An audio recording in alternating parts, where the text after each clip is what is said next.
السلام علیکم ورحمۃ اللہ وبرکاتہ۔ آئی ہوپ آپ سب لوگ خیریت سے ہوں گے۔ قرآن ود عزیز الاقبال میں عزیز الاقبال کی طرف سے میں آپ سب کو خوش آمدید کہتی ہوں۔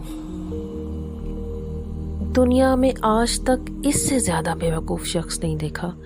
وہ زیادہ بیوقوف ہے جو ماہ رمضان میں سوتے سوتے ٹائم گزار دیتا ہے۔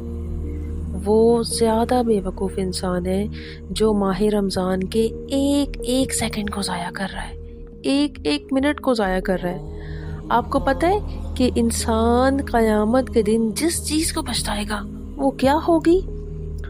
اس کا وہ مومنٹ، اس کا وہ سیکنڈ جو کہ اللہ تعالیٰ کی یاد کے، اللہ تعالیٰ کے ذکر کے، اللہ تعالیٰ کی رضا کے بغیر گزارا، یعنی اس میں نیکیاں نہ کمائیں۔ You would be regretting that very particular moment۔ آپ کو اس خاص حرکت پر بہت افسوس ہوگا۔ اللہ کے نبی حضرت محمد صلی اللہ علیہ وآلہ وسلم کی ایک جنرل حدیث ہے۔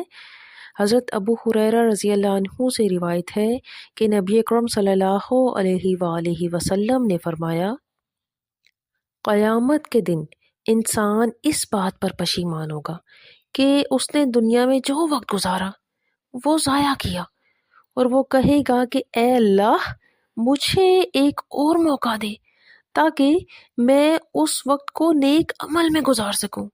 صحیح مسلم حدیث 316۔